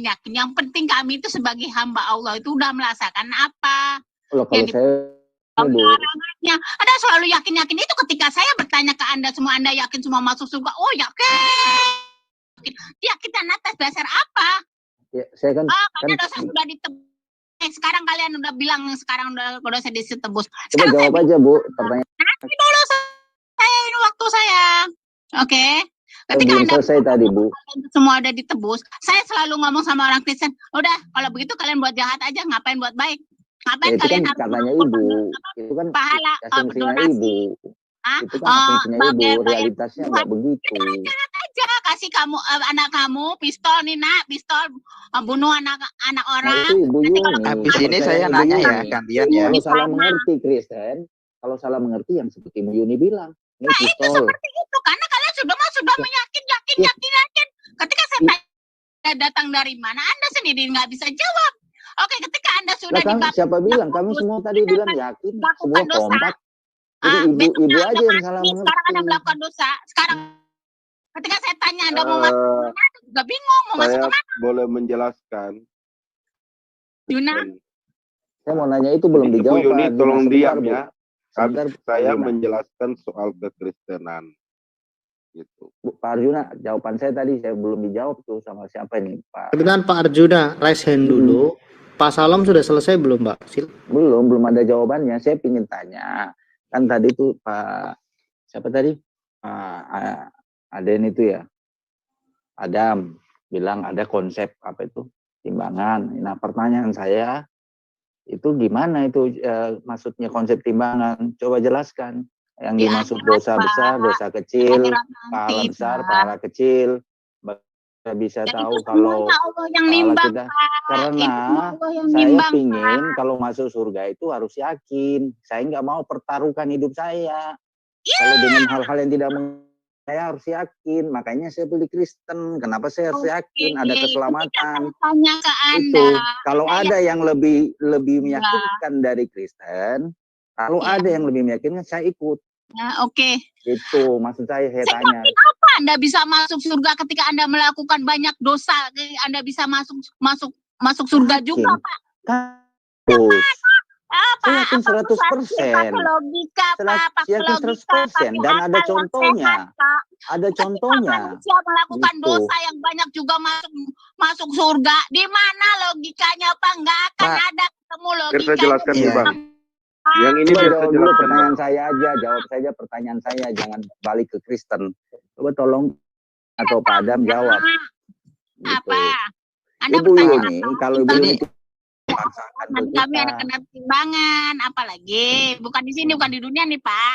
Nah, timbangan buat beli beras itu bukan. Terus bagaimana pertanyaan saya? Yang dimaksud timbangan itu seperti bagaimana dan seperti apa itu Allah yang punya Pak. Itu nanti di akhirat sana Pak. Pak, itu bukan urusan kita di sini cuma untuk memperbanyak amal, dosa. Itu urusan kita di dunia ini, Pak. Oh begitu. Oke deh. Ah, Oke. Anda mengatakan Anda bisa masuk surga. Iya. Masuk surga. Itu urusan Anda. Tapi coba dipikir secara akal dan logika. Melakukan banyak dosa bisa masuk surga itu akalnya di mana, Pak? Mari saya jelaskan. Katanya bagi Allah nggak ada yang tak mungkin. Tapi ini harus pakai konsep keadilan, Pak. Ketika Bapak melakukan dosa makanya, banyak, saya melakukan, saya nggak pernah melakukan dosa. Allah kami Allah yang adil. Makanya, iya makanya kami Allah yang adil ditebus. ya seperti itu, Pak. Ditimbang amal baiknya dengan timbangan yang paling adil. Itu yang disogok. Setiap perbuatan itu dirikok. Pemahaman Islam itu setiap perbuatan, setiap niat bahkan itu di Allah dirikok. kami Menjawabkan di akhirat. Tidak layak. Allah kami suci dan kudus. Tidak ada dosa sekecil sedebu pun tidak layak di hadapan Dia. Makanya kalau orang masuk surga selamat, itu harus ditebus 100%. Gitu. Terus tebusan dengan lanjut yang orang lain gitu ya. Lucu sekali. Nggak masuk ke otak, Pak. Nggak masuk logika, Pak. Ya sudah, Bu Yuni diamnya. Terus gini loh, anehnya lagi. Ditebus gitu kan sama orang lain kan gitu. Lucu sekali gitu loh. Mengaku suci gitu kan, suci tanpa dosa setitik debu pun. Tapi cara menghilangkan dosa itu dengan menisbatkan kan gitu. Lucu sekali. Orang lain, Diam dulu. Pak Arjuna mau ngomong, kasih waktu 5 menit. Ini ada Pak Grassroot dulu, silakan. Grassroot. Shalom. Ya silakan. Ya. Baik, terima kasih. Saya ingin bertanya ke dua orang. Siapa? Lebih keras lagi suaranya, Pak. Ke Bu Yuni dengan siapa ini satu? Pak Adam ya? Ya, Bu Yuni sama Pak Adam. Ya. Baik. Begini, Pak Yuni sama Bu Yuni sama Pak Adam. Tunjukkan aja coba apa yang paling hal yang lebih nggak kedengeran yang paling membanggakan dari iman yang ibu atau bapak anut dibanding dengan keyakinan lain. Coba tunjukkan aja dulu apa itu. Oke, Pak Adam dulu apa saya dulu? Saya boleh, Bu. Monggo. Jadi kalau Islam itu sudah melingkupi semua, bahkan mengatur hubungan antar umat beragama kan seperti itu. Dan untuk menjalankan tegaknya keadilan, Muslim itu selalu pasang badan gitu loh, Pak. Artinya katakanlah ayat yang menyatakan pipi kanan berikan pipi kiri itu kan pribadi ya. Tapi kalau berdasarkan penegakan hukum itu kacau balau kalau diterapkan kan gitu. Artinya gini, Islam itu siapa yang adil, siapa yang benar, yaitu yang dijadikan panutan gitu loh. Artinya di sini yang buruk ya dikatakan buruk, dan kalau ada konsekuensi hukum terkait itu ya memang harus ditindak kan seperti itu, Pak. Lain halnya kalau itu konsep hukum ya, bukan pribadi personal yang gagan, tapi secara kafah kan seperti itu, Pak. Baik. Mungkin itu tidak ada diatur di agama lain. Saya tangkap. Baik. Untuk klaim ini pun saya anggap gagal karena pada kenyataannya sumber permasalahan, sumber problematika di beberapa negara kita tahu sumbernya diakibatkan oleh siapa-siapa. Kalau itu yang dijadikan sebagai referensi kemutlatan sebuah ajaran, kebenaran, dan klaim lebih dari keyakinan lain, realitasnya itu tidak seperti itu. Itu bisa dicontoh dengan yang lain lagi, karena ini jujur aja saya katakan ini gagal. Yang lain lagi Pak, apa keselengkaran dan lain-lain itu. Pasang badan untuk menegakkan keadilan. Coba yang lain lagi Pak, karena realitas di lapangan tidak seperti itu. Gagal Pak. Yang lain dulu, Pak, gitu yang lain Pak. Di bidang apalah contohnya. Semisal gini loh, ini fakta ya. Ketika bangsa lain katakanlah menjajah kita, itu loh. Itu ya syariat Islam menegakkan bahwa orang yang memerangi itu ya diperangi gitu loh. Jadi konsep pemerangan itu hanya untuk orang-orang yang zalim kita gitu loh. Jadi selama orang di luar kita perangi dan berlaku adil terhadap kita, wah kita malah dituntut untuk melindungi mereka. Baik. Ini pun saya sudah tangkap. Itu Ini juga beda untuk dengan hal ini juga, pemahaman yang sorry. Saya lanjut Pak. Saya tangkap. Untuk hal ini pun saya katakan gagal. Jika untuk memerangi sesuatu yang memerangi kita dianggap sebagai keunggulan dibanding dengan keyakinan lain, justru sebenarnya ini sangat jujur aja nih klaim duniawi sekali. Sesuatu yang disebut agama yang mencitrakan sifat karakter Allah sebenarnya. Jadi ini pun gagal. Kita yang berbicara lagi, fakta saja Pak. Kita berbicara fakta saja. Faktanya di mana? Siapa yang menjajah duluan? Kasus Indonesia saja siapa yang menjajah duluan? Apakah Muslim menyerang Indonesia atau menjajah Indonesia?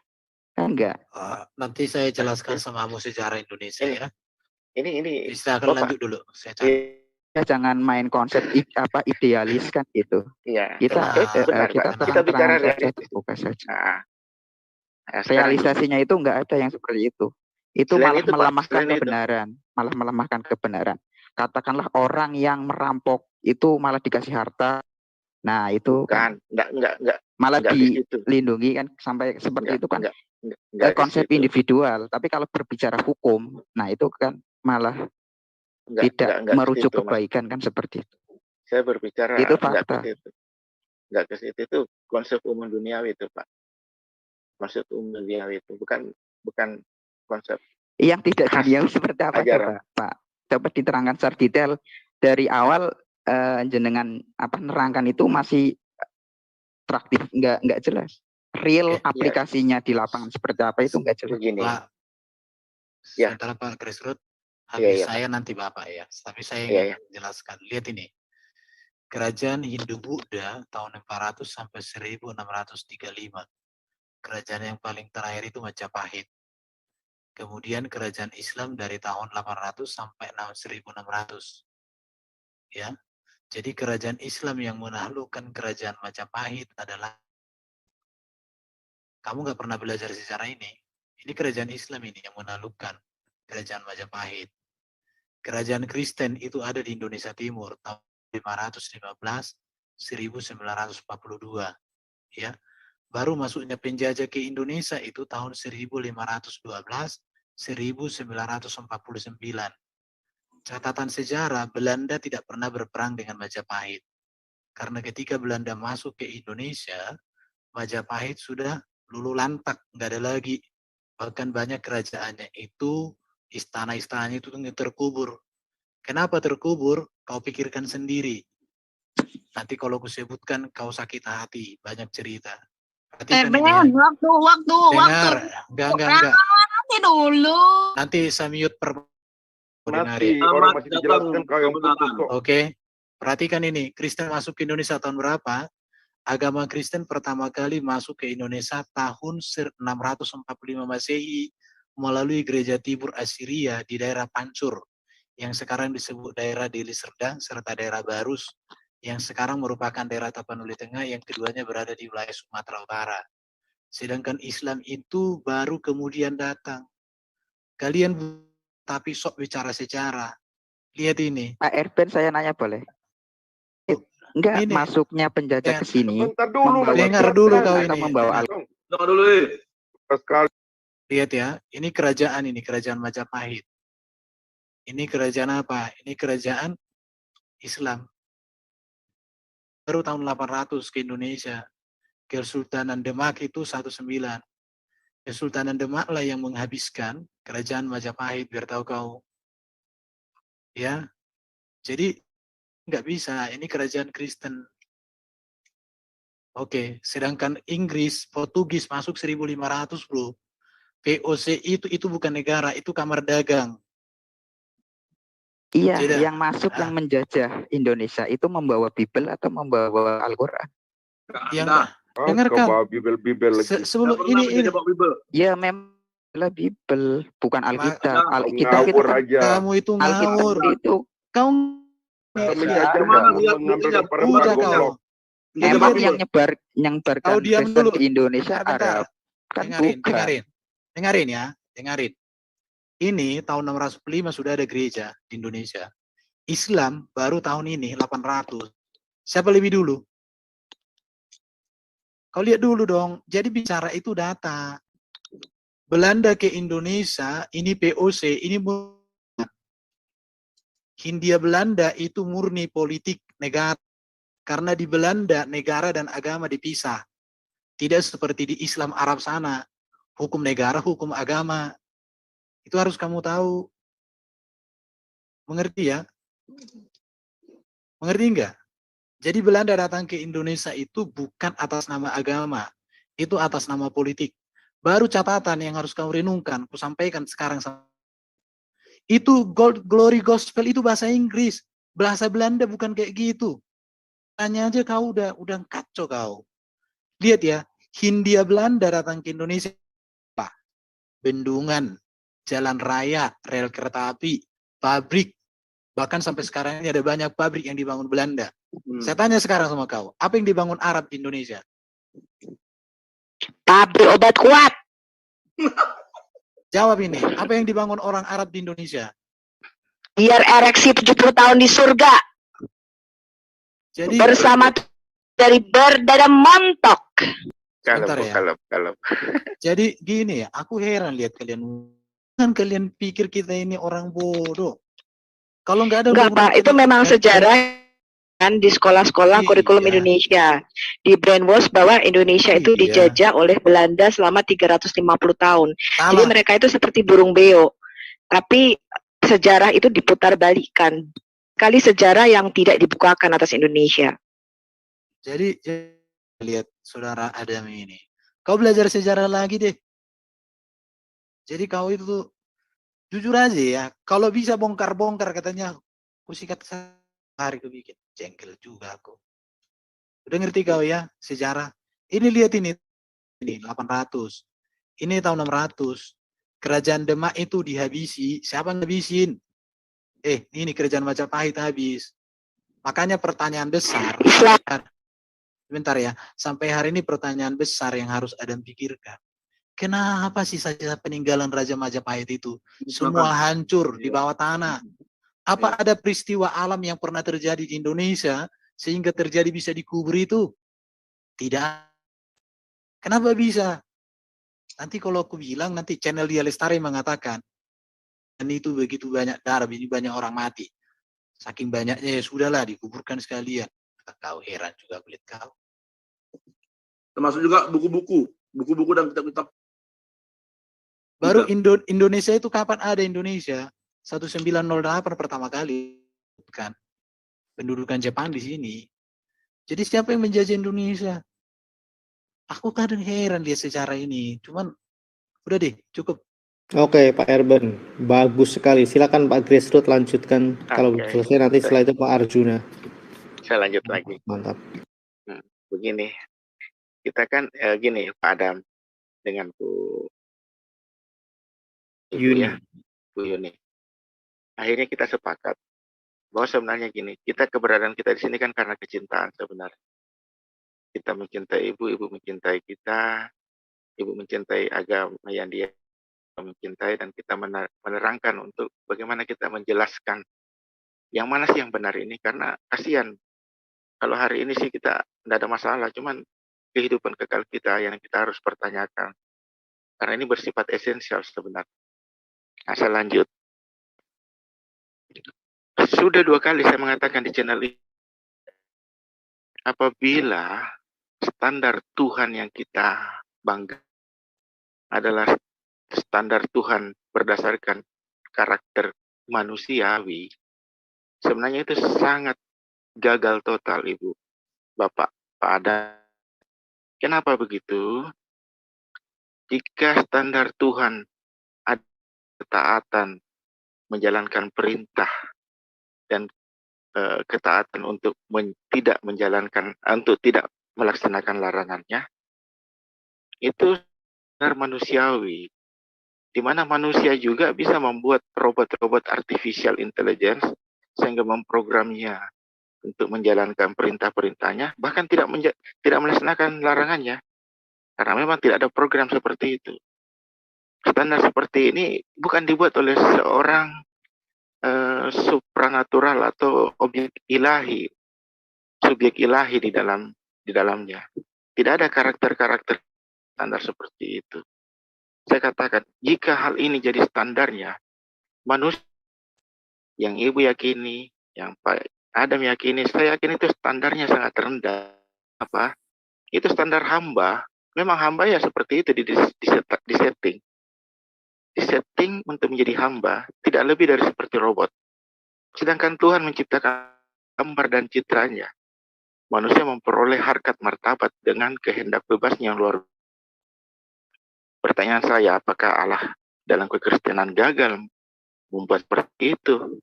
Enggak, Allah tidak pernah gagal. Karena pada akhirnya Allah melihat bahwa segala sesuatu yang telah diciptakannya itu baik dan indah. Tuhan melihat segala sesuatunya baik dan indah.